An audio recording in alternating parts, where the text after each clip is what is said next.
Good afternoon, committee members. I would like to begin meeting number 43 of the Standing Committee on Human Resources, Skilled Social Development and the Status of Persons with Disabilities.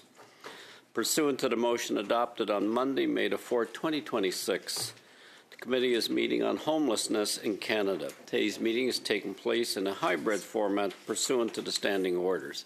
Members are appearing in the room and remotely using the Zoom application. Before I begin, a couple of points. You have the option of participating in today's meeting in the official language of your choice. If you're in the room, please check the correct channel. That'll give you the proper interpretation. Before we begin, if you're appearing virtually, click on the globe icon at the bottom of your surface and choose the official language of your choice. If there is an interruption in translation services, please get my attention. We'll suspend while they're corrected. Please ensure all your devices are on silence mode before we begin, as well as please refrain from tapping the boom on the mic for the protection of our translators. As well, those appearing virtually have been sound tested and the sound quality has been passed to ensure proper translation. As you know, today we have one panel of witnesses for the full duration of the public part of today's meeting on homelessness. I would like to begin by introducing Alliance to End Homelessness Ottawa, Katie Harris, Executive Director in the room. Auberge Sumontois, Frédéric Bonner, Director by video conference. Oxford House Foundation of Canada, Errol Thiessen, Executive Director by video conference. And Saskatoon West Business Association, Henry Chan and Karen Kobusin, Madam, appearing in the room. Chairman of the Board, Chief Executive Officer. Who was the one traveling? Okay, we'll begin with opening statements from Monsieur Bonner. Monsieur Bonner, pour 5 minutes. Chair, ladies and gentlemen of the committee, thank you very much for giving me this opportunity to speak today as part of your work on homelessness in Canada. My name is Frédéric Bonner, and I'm the Executive Director of Auberge Sumontois, an organisation located in Granby in the Eastern Townships. For over 55 years, we have been welcoming adult men experiencing homelessness or risking to become homeless. We offer accommodation, social support, and reintegration assistance and post-shelter follow-up 24/7. In the auberge, we have 20 rooms. These rooms are currently fully occupied and have been for a few years. We have a waiting list of approximately 50 people, which is quite somewhat new for us. This means especially that when a man in distress calls us at the auberge and dares to call us, there's a good chance that they might have to wait 3 to 6 months before they can be seen. This unfortunately echoes what a former resident recently shared with us. He was speaking about the street as a meeting room without comfort and without a number. Very, very difficult to understand this. A waiting list represents people experiencing great distress to whom we have to say no and turn down, risking future hardship. They are being guided with compassion towards other resources that are often also full. These are men who we try to reassure, and even though they embark on a social integration program, in a few days the window of opportunity may close. Each year, we receive between 300 and 400 requests for services in a small region such as ours. This is approximately 7 men annually for stays for up to 12 months, a period that seems increasingly short to me given the challenges our residents face. What we see here are men who have carried their distress for a long time before asking for help. Maybe people who no longer have any more solutions and who we did not identify in the pre-assessment phase and with a very difficult road to recover. Let me share a few observations with you. First of all, the men who knock on our door have more and more complex backgrounds and stories. Their reality is really linked to a single problem. It is marked by an accumulation of overlapping issues: fragility, mental health, fragility, addictions, poverty, isolation, family breakdowns. And the more these difficulties accumulate, the harder it becomes to cope with them. These men require services, support, time, and they really need to help to redevelop their safety net. However, access to specialized services often remains a long and difficult process, and meanwhile, their needs do not disappear. In this situation, as far as I can see, transitional housing appears to be the minimum condition for embarking on a new path for these people. They need a supportive environment, and they need to answer their basic needs in order to not be in constant survival mode. My second statement or observation is stability and time, that are our true tools for intervention. At the Auberge sous mon toit, hostel under my roof, we have a significant privilege. We can accommodate men for up to 12 months. This is a sort of resource that seems rare for men experiencing homelessness or at high risk of homelessness. This duration makes a real difference. It provides stability and belonging. For someone who has lived for several months, even some years in instability, time is far from being a luxury. Time is something that allows people to perceive the person other than in their situation and their status, and that's very important for me. It allows for the rediscovery of their strengths and allows us to guide them in their capacities and achieve what they want to achieve. My third observation is that between accommodation and housing, the transition is the best support. Leaving the accommodation is a crucial moment, but it's also one of the most fragile moments of the journey of these men whom we welcome here. This situation gives rise to lots of fragility. That's why we need to support this link between this transition phase and between these two different phases. As an example, we've set up a little home with an isolated home system to add an additional step, the one that was lacking to the residential pathway of our residents. And all of this to say that we need to allow community organizations to innovate, to set up initiatives that are going to respond to the requirements of their users. And my fourth observation, which is the last, is that community organizations are essential, but they are weakened by resources instabilities.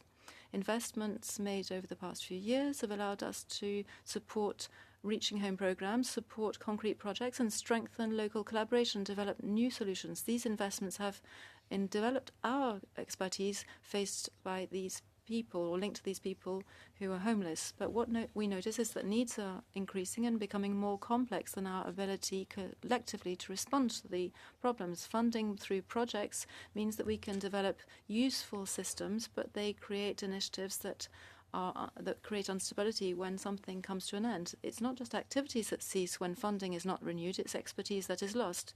When an experienced person leaves us, we lose this link of trust that was built and this bond that was built with vulnerable people. However, it's often this first link that is the lever for change. Predictability of funding is essential for an organization such as ours. Now to conclude, Mr. Bonner? Yes? I will advise the witness. I will thank you at the 5-minute mark. Mr. Thiessen. Thank you. First off, I'm honored to be here. I think this is a very, very important platform. Being homeless for 7 years and addicted for 25, I've given a life of service to helping people just like me. And I'm here to provide my experience on homelessness and addiction and the effects on both. First, it's one thing speaking about it, but I fully believe people need to feel what it's like to be homeless.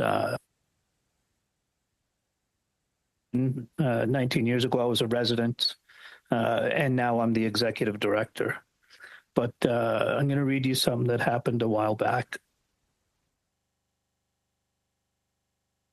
While out grabbing provisions and paying for my items, I noticed an intoxicated Indigenous brother counting his change with a box of donuts in his hand. I said, "Are you okay?" He looked at me and said, "I don't have enough. I don't think I have enough." I told him to hand them over, scan them with my stuff, and handed them back. He didn't make eye contact once. He looked said, "God bless," as he walked away. I loaded my stuff in my car and noticed an Indigenous lady picking through the garbage for recyclables. I walked up to her, handed her $5, and gave her my card. She is. I asked her to give me a call when she's ready, and I'd help guide her towards her own healing journey. I noticed her hands were pretty beaten up and callous. Her hand, and I held it. I told her that her hands were meant for caring for others, baking and creating. She looked down and said, "I know." I smiled at her and told her to stay out of trouble. One of my parting sayings. I went to leave, saw the gent I bought the donuts for and pulled over, put my hazards on, got out and asked him how the donuts were. He said, "Good, but I'm still hungry." I shared my recovery story with him and handed him my card. I told him I was homeless for 7 years, moved into an Oxford house after treatment, and that now I'm the executive director. He looked at the card and yelled, "Earl," and grabbed my hand and held onto it. He told me how proud he was of me. I was homeless with him and his brother, and I housed him earlier on in my career. He told me what happened to his brother and that he's now paralyzed. We talked. I told him to call me when he was ready. I got in my car and started driving home, crying and praying to the Creator that he will call me or someone to start their own healing journey. We can do better. One of the models I created for Oxford House is one of the biggest gaps in the public serving sector and homelessness. It's called pre-treatment housing. I created this from my lived experience while waiting for treatment when I was. And now Oxford House Foundation of Canada has North America's only licensed and accredited pre-treatment housing model. And residential treatment. People are dying in this gap. So many people are missed their treatment date. So now we have housing fully funded by the government of Alberta to support people during that gap. These homes have a live-in house lead and to stay motivated. We also have the post-treatment transitional housing, peer-led. The impact this has on people's lives is phenomenal. You have to live it. You have to see it to believe it. I've had many MPs, many MLA housing, and this model should be one across Canada. After my recent stay in Ottawa for the Global Leadership Exchange, it's evident the whole country needs this housing. It's crucial.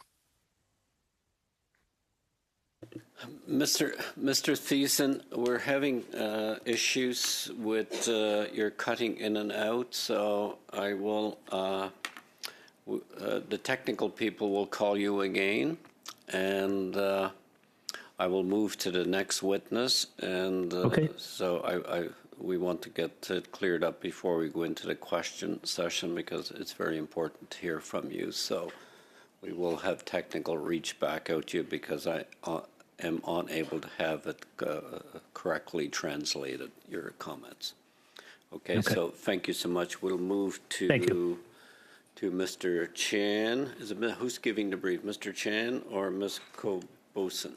Ms. Kobosin is giving 5 minutes. Madame Thank you, Mr. Chair and committee members. My name is Karen Kobosin, along with my colleague Henry Chan, and we are here on behalf of the Saskatoon West Business Association. For the last 15 years, I've worked with municipalities, community organizations, businesses, and governments on housing and homelessness policy.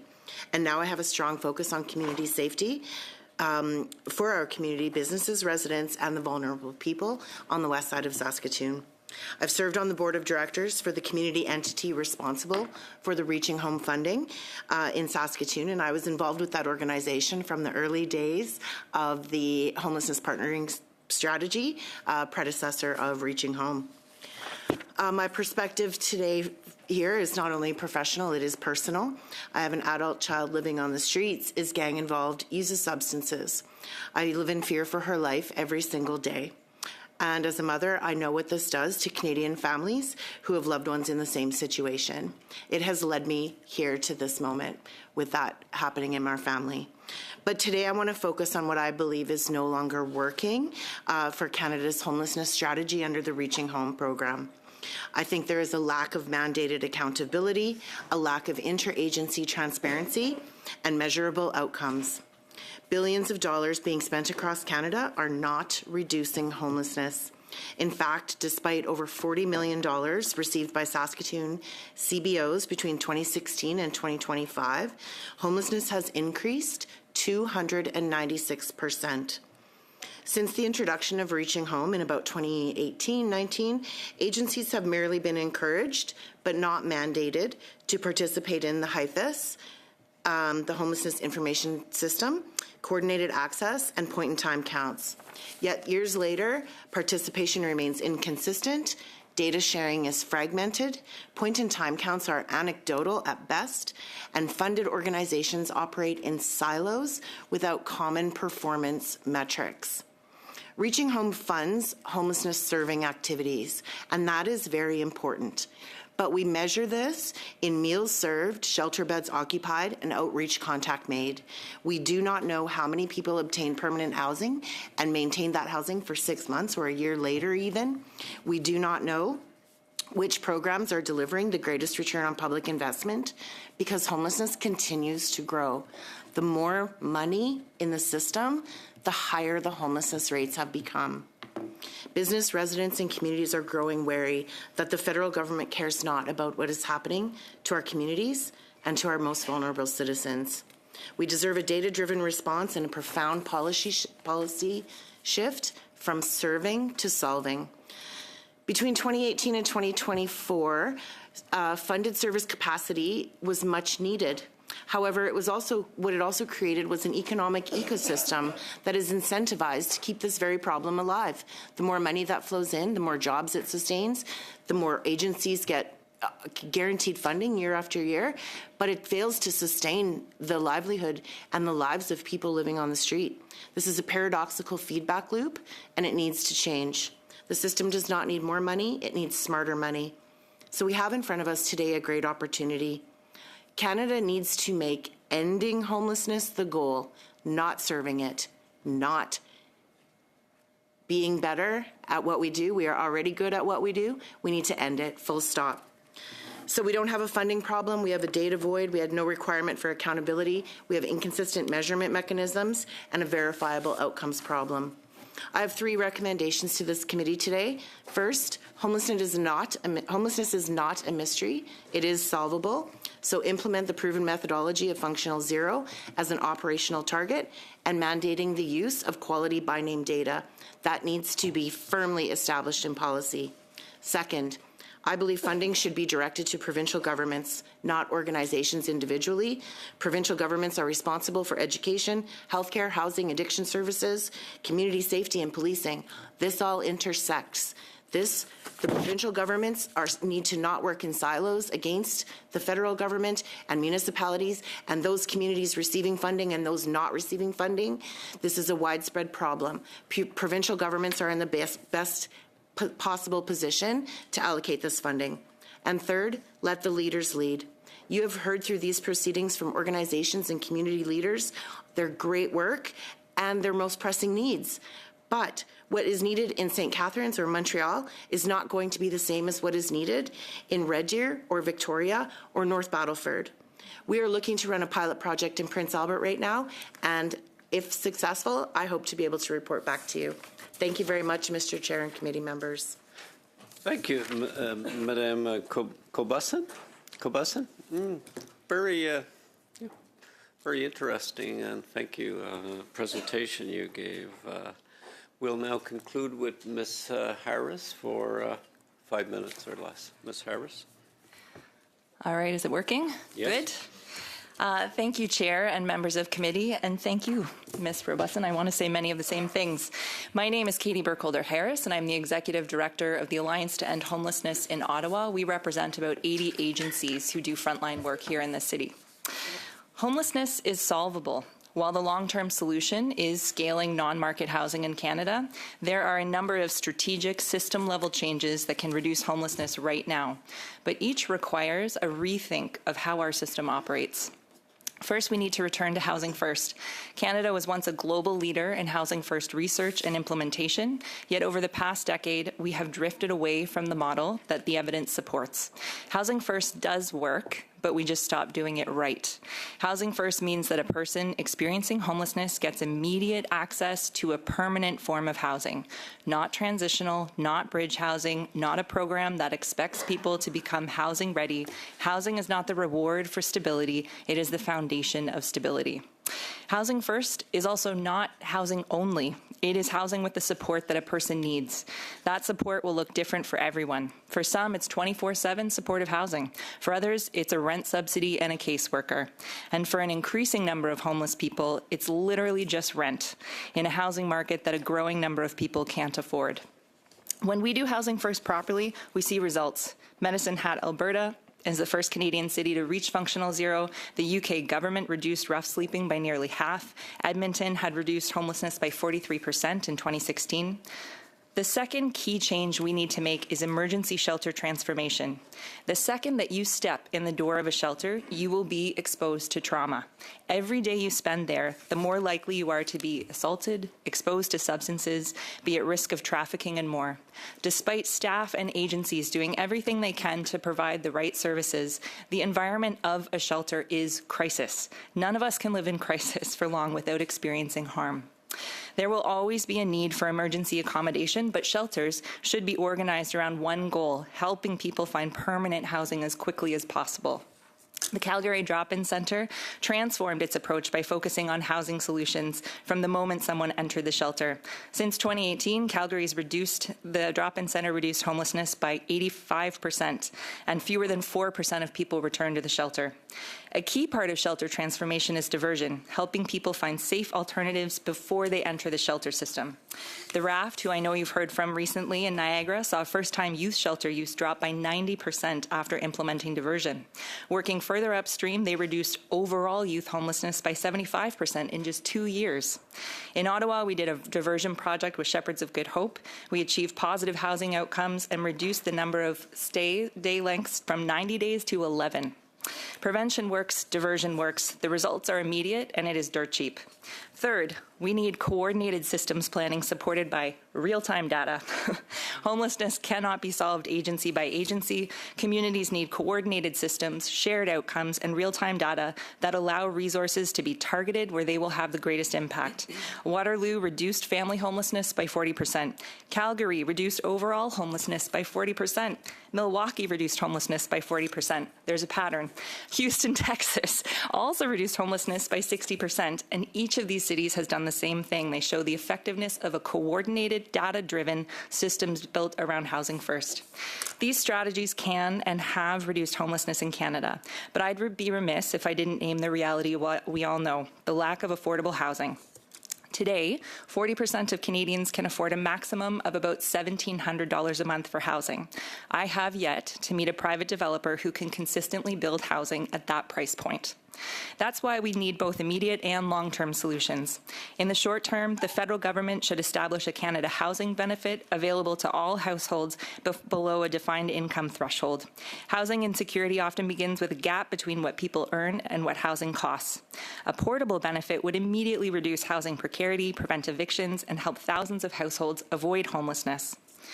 Over the long term, non-market housing is the foundation of getting out of the housing crisis. A Deloitte report in 2023 found that if Canada doubled its non-market stock, we would see a GDP increase of between 5 to 9%. More importantly, we'd create a housing system that works for people across the income spectrum. When the private sector can't deliver a basic human need at the scale required, it is the responsibility of government to step up.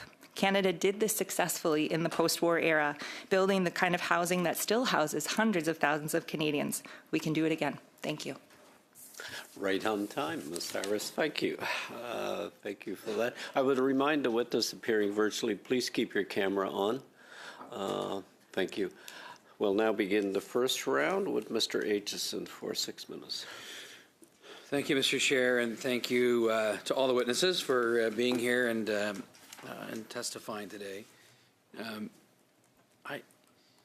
We've heard from a lot of folks now, and Ms. Harris, you mentioned RAFT, you mentioned the drop-in center, and we were, I think all of us were particularly interested to hear what they were talking about in terms of diversion, particularly with RAFT, where their mission was to make sure a young person didn't become homeless in the first place. Obviously, it's probably a little bit easier to divert younger people than it is people that have experienced homelessness for many years and have multiple other issues that they need to address as well. I'm not really interested in assigning blame here, because I think that everybody in the homelessness space means well. But as my mom has said before to me, you can be so heavenly minded you're no earthly good. And I wonder if you can help us just understand, and I'll start with you on this. What happens in this space where emergency shelter becomes more long term, and what's the gap? What's missing between funds that have been dedicated federally through Reaching Home, for example, National Housing Strategy, filtering down into communities, provinces, municipalities?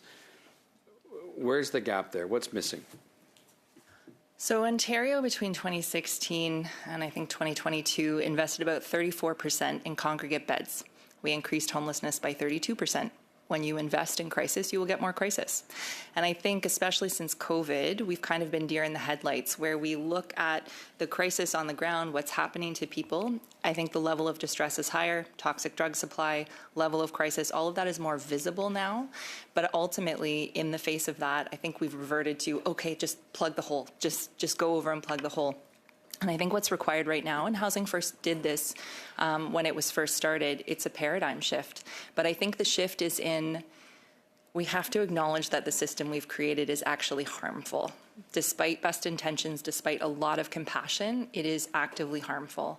And I think that we need to recognize that and rethink, you know what, if we keep people out of this system and move the supports upstream, that's actually going to be the better thing. But our funding doesn't follow that right now. And I don't think that philosophy is yet something that is widely understood or accepted. Thank you for that. Is there? I mean, again, this is an issue that I think all governments are engaged in to some degree or another, and the federal government has gotten back into this issue, starting with the Harper government and the Housing First program. What would you do differently at the federal level to affect the change that we need to affect to end homelessness? So the first would be the Canada Housing Benefit. I think that immediately can pull people out of poverty and housing precarity and stop that pipeline into homelessness. Finland, I mean, we know lots and lots of non-market housing, but they also did an immediate benefit for everybody below a certain threshold, and that just kind of got everybody to a point of also just reducing poverty writ large. It's pretty effective. So that would be the first thing. Can I stop you right there? I'm going to run out of time here, but I think this is really crucially important. And I take it at face value what you're saying about this benefit, but how if you automatically make that benefit available, does that actually exacerbate the supply challenge that we have in this country? It is ever the question, and it is a frustration. It's the fast thing that we can do now to stabilize people. I'm going to make the case that federal rent enforcement has been something done in the past, and I think at some point you have to face the reality that rent will keep going up until we have better tenant protections. So yes, it could exacerbate that. There's limited evidence showing that happens, but I think in the current housing market, you're spot on, that's going to be a challenge. So we have to increase non-market supply as well. Okay, and so are you suggesting that there be the federal regulation of rent? It happened in the 60s and 70s, yeah. Interesting. I might need to learn more about that. Okay, sorry, please continue. I'm running out of time too, I guess. Yeah. Also prevention and diversion. You can elaborate on that. There is a bit of time. And I think metrics that measure that effectively and making sure that the coordination is actually happening across communities. That's a really big thing. Coordinated access is a really good start, but it needs to be amplified and it needs to be consistent across the country. And so quickly then, in terms of coordinating across communities, I'm assuming then that really is more of a provincial role, but would you suggest the federal government has some role in working with provinces to ensure that we're all working from the same page of the hymn book here? Yeah, I think that the feds have to lead this, even cross-province. Like, I think the feds have to take that leadership role of this is what we expect, this is what needs to get built, these are the outcomes we're looking for, and this is where we want to see money invested. And I think provincial funding should be tied to those outcomes. Is there resistance at provincial levels to this kind of thinking? Yes. Okay, thanks. Oh, we have 30 seconds. I'm sure you don't want to name names, but I'd be curious to know more about. I'm assuming the resistance is maybe a lack of understanding of what we really need to be trying to do here. Is that fair? Yeah, I think there's a lack of understanding in general around homelessness, but yeah, that is part of it. And I mean, seeking control and seeking to be able to, control the operations on the ground. I mean, Ontario's model is weird because of the service manager role, so we're different than everywhere else. Yeah. But when you do see a local community take the reins and take the leadership, and again, Alberta's the strongest for this, but they're about to, in my opinion, backtrack because they're changing the funding structure with Reaching Home. Those communities ganged up and they got together and they said, we're going to have common outcomes across the 7 major cities. And they've seen the greatest success in Canada. Thanks very much. Monsieur Villeneuve pour ce minuit. Merci, Monsieur le Président. Thank you, Chair. Welcome to all our witnesses. Thank you for being here. You're really helping us to do our job properly. Monsieur Bonner, thank you very much. You are from the same region as me. We're neighbours in the riding of Mrs. Larouche, and I think Motorway 10 is not changing the differences or changing things between our different ridings. Things are pretty much similar. Now, I had a few questions for you, Mr. Bonner. What is the current main obstacle to the sustainable exit from this issue of homelessness? Well, the transitionary work we do, it does give results. This can last longer or less time, depending on how complex the situation of the person is living in. The person might end up feeling safe in our shelter, and the issues with the person we're dealing with can be affordability and access to housing. These are the main issues that we really encounter when we start to prepare, trying to find somewhere for these people to live. It's not easy, and our users really tend to find different ways of finding a home to live in. And we see that more and more of our residents also go for co-rentals, joint rentals. Thank you. Earlier on, at the beginning, you talked about complex journeys for these people. Could you tell us a bit more about this? Well, I'm new here at the hostel, at L'Auberge. I haven't really been able to talk about it with my colleagues and look at what happened in the past. The issues that we have with our residents can be manifold. Now, this means that the pathway is often difficult, so we just try to deal with each step separately. We build success upon success to try to provide the person in question the ability to rebuild themselves. So, for example, we try and deal, first of all, with their addiction issues or debt. These are issues that we can't deal with over a short period of time. So, for example, people stay in our hostel for approximately 100 days on average. Administrative issues are very complicated for people who have been homeless, for example. So it takes a lot of adapting. We spend a great deal of time with the people, therefore, to guide them towards the services that they need.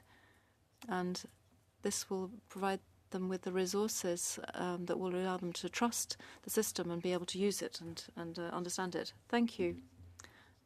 So, Mrs. Sasqua and the areas or the territories that you are dealing with are semi-urban areas. When we talk about homelessness, we often think about major cities, and that's what we're talking about. The challenge that we have to deal with in these different areas, Grand Bay and all of the others are different from the ones that people live through in major cities. So how do you think the federal government could better suit and adapt the programs to the regional specificities? Well, I would say that flexibility in these programs is something that's very important. Flexibility gives us the ability to be innovative based on the requirements and needs of our users, and the consistency is essential. Earlier on, I was talking about competency or know-how. One of the issues that we have in a region such as ours is a dearth of labour. So it's very difficult to recruit people. And when you develop know-how or competencies, which is what we do with our residents, it's very precious, and it's something that we really hold dearly in our system. It might take 2 to 3 years for a person to really adequately manage and master their role, and in our case, maintaining and developing skills is essential. So, thank you. So, skills and competencies. How do you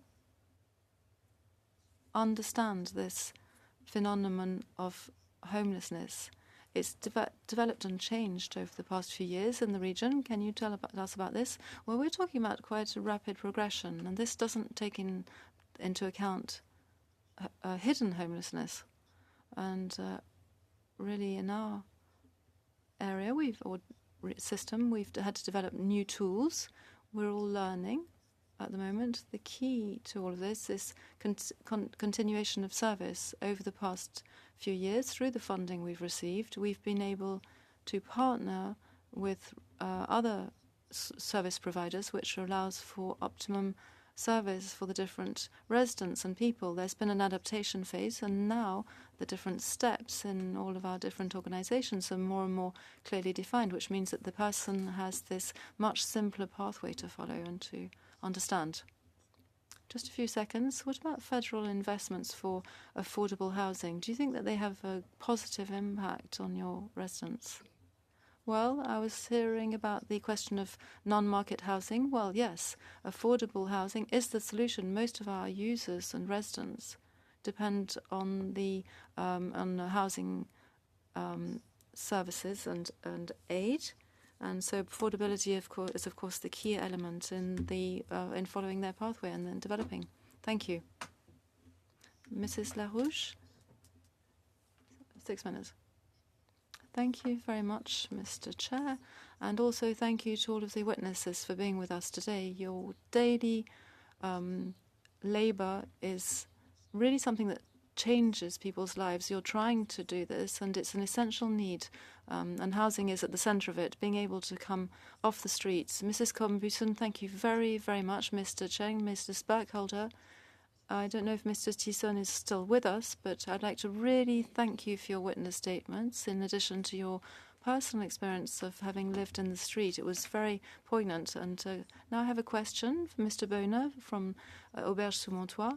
Now, before I ask my question, just based on your notes and what you said in the beginning, or the notes I took on what you said, you talked about something that you didn't finish. Is there something or a conclusion or elements in your notes that you had prepared that you might not have been able to say to the committee? Well, what I would say, Ms. MP, is that at the Auberge, what we find is that people have very different backgrounds. 33% of our residents sometimes come back to the shelter at l'Auberge de Montois at another moment in their life, and actually it's very important for us to welcome them back and also be able to give them an additional amount of time so they can move forward again. Now, following on your third proposal, you were talking about supporting the transition period better, and you talked about this waiting room system. And I was reading a chronicle in Tribune Libre from December, and they talked about when being out in the street became a big waiting room. Could you explain to us what this means? People sometimes have to come back, that's what you just said, because you need to really go through the whole system with them, and they need more help for the rest. Maybe you could come back to the plethora of services that they require to go towards a fully successful journey. Well, we've tried to change things with this open dialogue with someone that we worked with here at the shelter, and this is the person who was talking about the street as a big waiting room, and I thought that was a very striking image. Not being the absence of having a number or the lack of number is very evocative. We don't know when our number's going to be up, so in the end, we have been seeing this here since we've had the waiting lists. This is what makes the whole approach very complex, especially for our helpers who have to say no, or have to ask someone who's in a difficult situation to wait. So not having a number is very difficult if you don't have a number to project yourself into the future. Very difficult to project yourself and foresee yourself in the future, and these people need to be, and you work very hard to provide them with a life. And in January we met up. There was uncertainty around a program for the camps, and could you tell us? I know you can tell us how these are very much appreciated, and what do these programs actually represent in terms of the number of people you can help, and also uncertainty around this. What consequence can it have around with a resource such as yours? In our shelter in 2025-26, we have 20 rooms open all year round. We're very proud of this, and it's provided us with a lot of work. But as far as we are concerned, it's a massive success. And thanks to the program Reaching Home, we've been able to keep 4 open rooms open, or open rooms, and when we get the answers,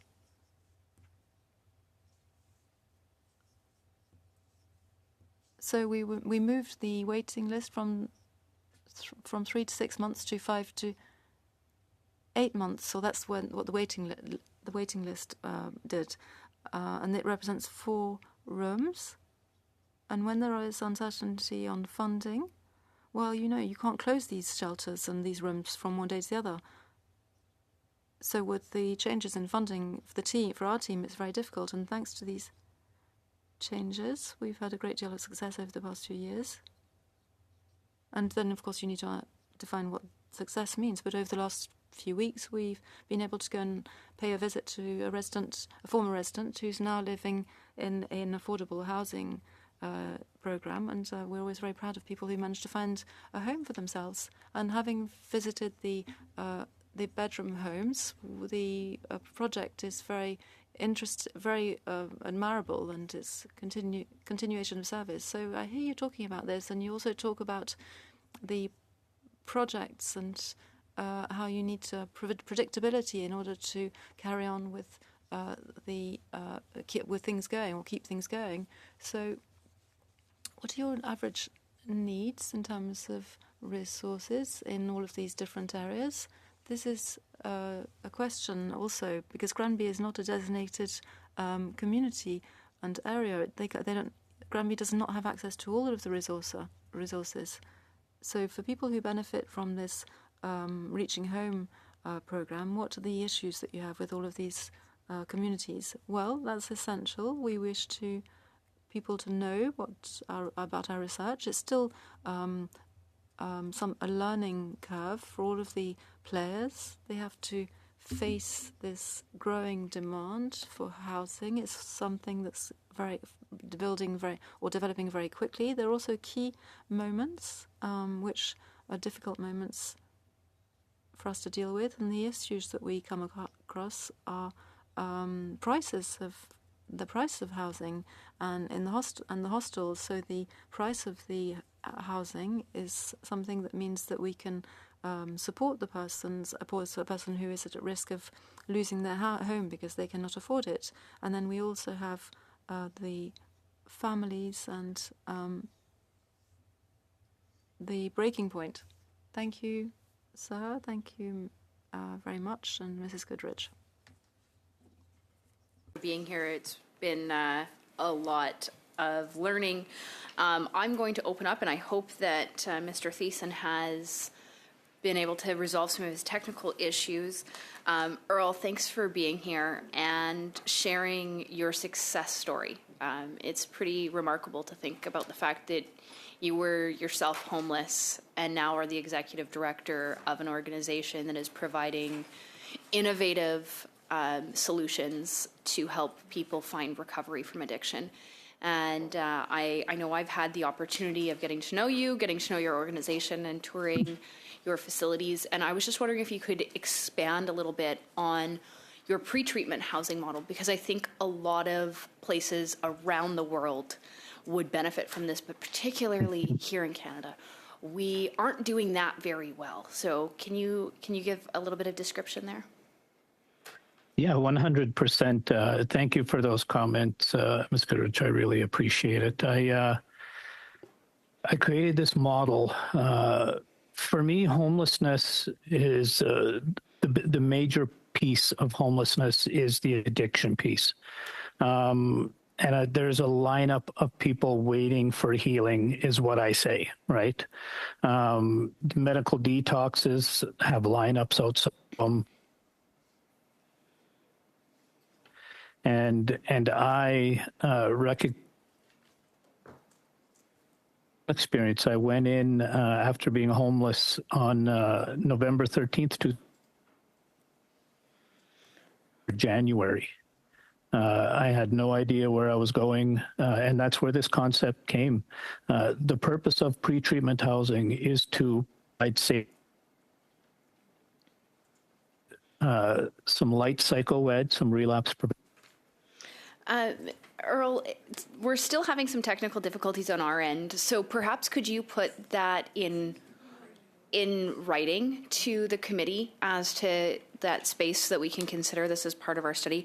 Because I do believe that this is one of the huge gaps. There are lots of people.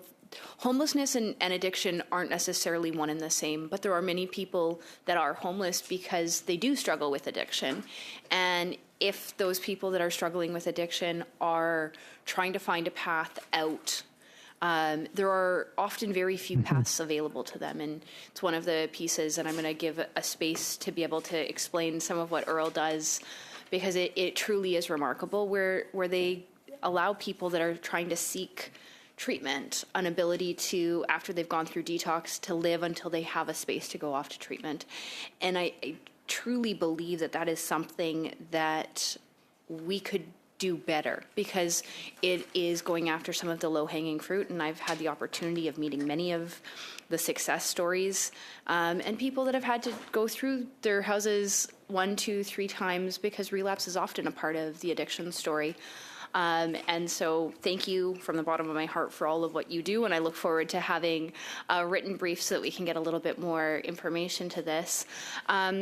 Katie, I saw you shaking your head and kind of nodding in agreement. I was wondering if you have anything to add on that. Sure.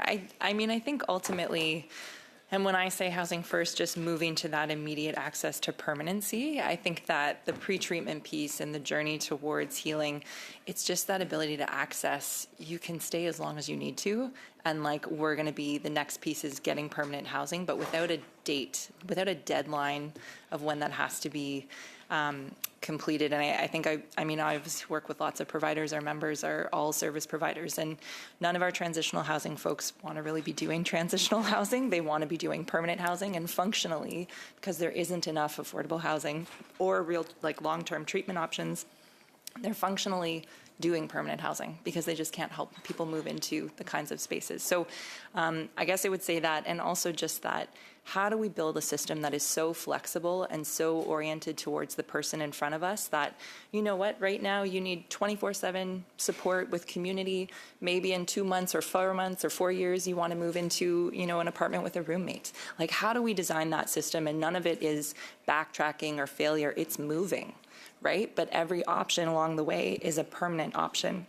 And we're not expecting people to fix something before they have access to that permanent option.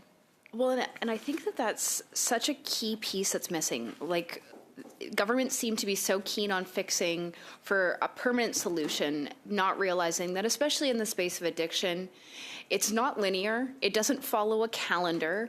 And realistically, every individual is going to be a little bit different. Everyone's going to come at this with a different set of tools in their toolkit, and how they bring that forward is going to look a little differently.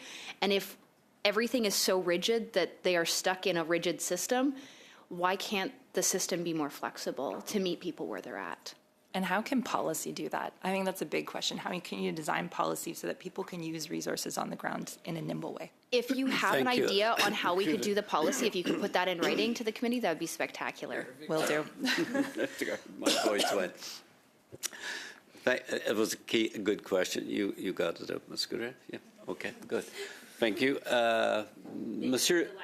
Monsieur Joseph pour 5 minutes. Merci, Monsieur le Président. Thank you, Mr. Chair. Thank you also to all of the witnesses for being here with us. I'm going to ask a question to Mr. Bernard. Mr. Boner, you talked about funding these transition houses. The 2025 budget has historic investments for housing, especially for these shelters. The government is investing over $10 billion in affordable housing, as well as $1 billion in housing for support and shelters through Homes Canada. What do you think about these investments, and how could this help your community?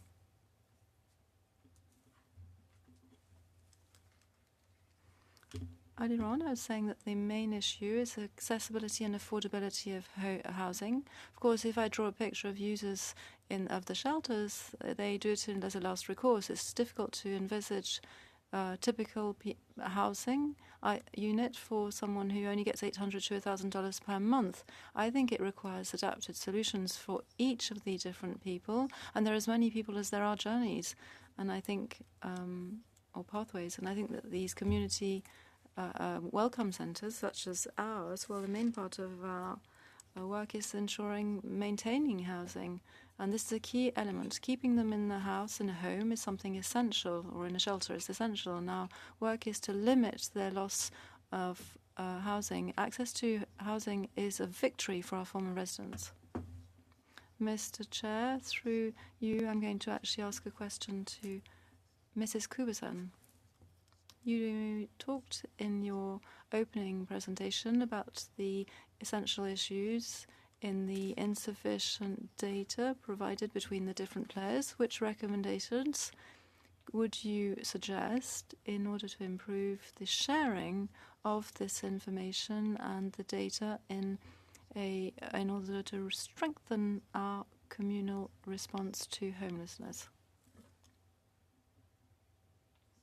So currently, we Reaching Home and designated communities that are distributing the Reaching Home and other streams. We do have HIFIS, which is the Homelessness Individual and Family Information System. We also have coordinated access, but the problem is it is not mandated. It's almost voluntary, if you will. So I think, and whether it's that particular platform that's already in existence, whether it's a new platform where it's 2026, that technology has come a very long way. Whatever that looks like, it can be done. There's data visualization tools where once we obtain that quality by name data, where we understand what the reasons are for people to be unhoused, what the barriers are, whether it's employment or income or substance use. That's just, there are many, many reasons. And once we start to understand that better and have that quality by name data, then we see what programs work and what don't, and what are housing people faster and what take more time, and where, you know what I mean? So there are tools currently in place. I think we need to mandate them or allow the communities themselves through the provinces to build those systems so that nobody's working in silos anymore. Merci. Thank you very much. I have a question for Mrs. Harris. Mrs. Harris, In your witness statement, you talked about the Finnish model and the role that it plays in housing allowance. Could you explain to the committee how these models work and what are the concrete results that have been observed and how it reduces homelessness? So Finland has functionally ended homelessness. They've been kind of at that level for a number of years. They actually, when they first started this probably 20 years ago, they saw in a 3-year period the end of street homelessness, so very short period of time to achieve those kind of results. But the income threshold, they knew they wanted to build a lot of non-market housing, but having everybody immediately stabilize with a rent subsidy was kind of a first, we can do this now, and immediately saw people not flowing into homelessness as easily. I think in terms of what actually moves anything in the shelter system right now, it's only rent subsidies. Like if we don't prevent people, if we're not focusing on prevention, and we're just trying to get people housed, the only thing in our shelter system is subsidies. We are desperate for it, and you see a direct link when a community has less. Ottawa ran out of ours by June of this year, and you see an immediate stop, basically, in terms of shelter flow and people getting out. And so in terms of like a broader income strategy, it's really effective. It can be quite potent in terms of truly lifting people out of poverty. And then in terms of like the overall system, just being able to prevent that falling into homelessness is so key. Thank you. Monsieur Joseph, Madame Larouche pour 2 minutes et 30. So, Monsieur Joseph, Mrs. 2 minutes 30. Thank you very much, Chair, and thank you to all of the witnesses for being here. For this second round, I'm going to ask another question to Mr. Boner. You talked in your preliminary or opening statement about the profile of the residents. Do you have profiles of people you welcome that are more that have changed, and do you see these types of people who are coming in that you didn't have previously? Well, what came in what we do is that we work people who have mental health issues and also addiction issues. This is part of the common people we work with. A lot of our users or residents have been through therapy and come out of therapy. And someone asked me if after a few months in therapy and or in detox that they could find a home and a job. This is something that, of course, is a reality when you're going through this process. But after therapy, learning how to live once again in communities is a skill that's essential and needs to be learnt once again. And it's the main difference that we're noting at the moment. We have a lot of these people. Do you also see older people or people who have jobs but aren't able to stay in housing? You talked about addictions and mental health issues.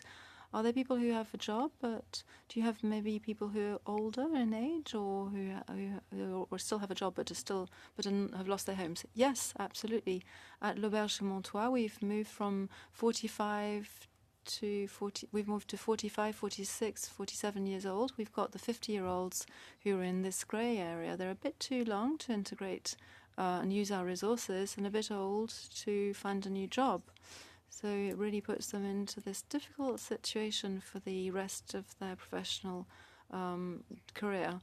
And so we need to find solutions for them for this age group, which is quite a specific age group within our hostel.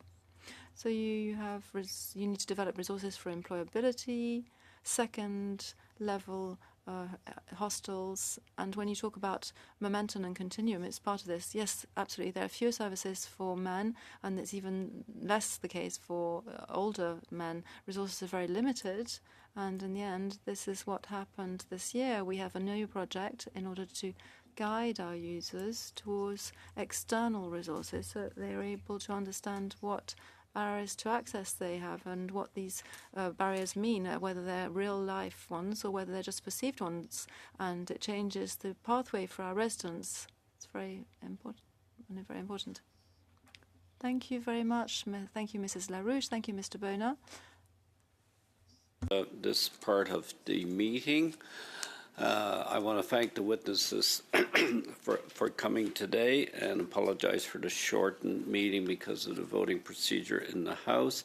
Mr. Thiessen, we will reach out to you again. The committee has another meeting on homelessness when we can determine what the communication issue was. It's very important that you get to fully participate on this issue, so the clerk will reach out to you and we'll reschedule you again. So with that, committee will suspend while we transition to the business portion of the meeting. Thank you again, and the committee is suspended for a few minutes. Suspend.